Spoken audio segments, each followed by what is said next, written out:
بسم اللہ الرحمن الرحیم۔ السلام علیکم۔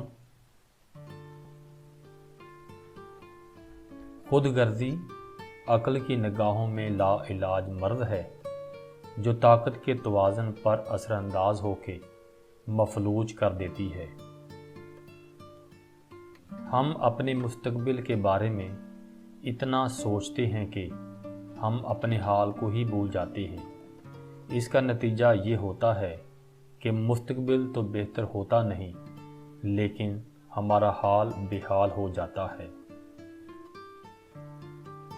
تمہارے نفس کی تربیت کے لیے اتنا ہی کافی ہے کہ تم ان چیزوں سے دوری اختیار کرو جو تم کو دوسروں میں بری لگتی ہیں۔ خوشیاں خوبصورت جسموں کے لیے ہوتی ہیں جبکہ غم خوبصورت روحوں کے لیے۔ بندے کا سب سے بڑا المیہ یہ ہے کہ اسے عورت سیکس سے آگے دہائی نہیں دیتی۔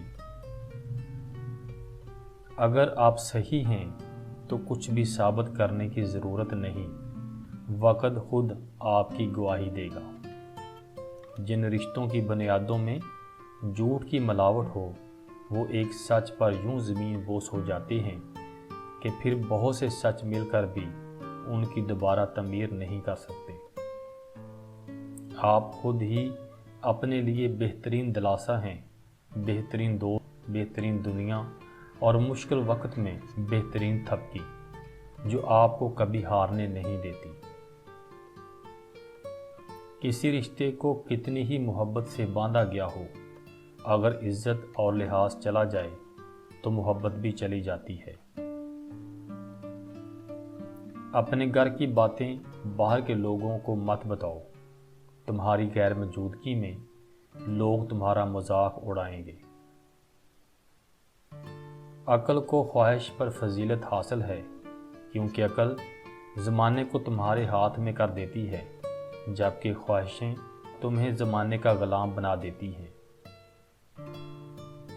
ہم عجیب طبیعت کے لوگ ہیں، سیدھی بات کرو تو بدتمیز، خوش اخلاقی سے پیش آؤ تو ڈپلومیٹ، اگر کسی سے اختلاف کرو تو بے ادب اور اگر لحاظ کرو تو منافق۔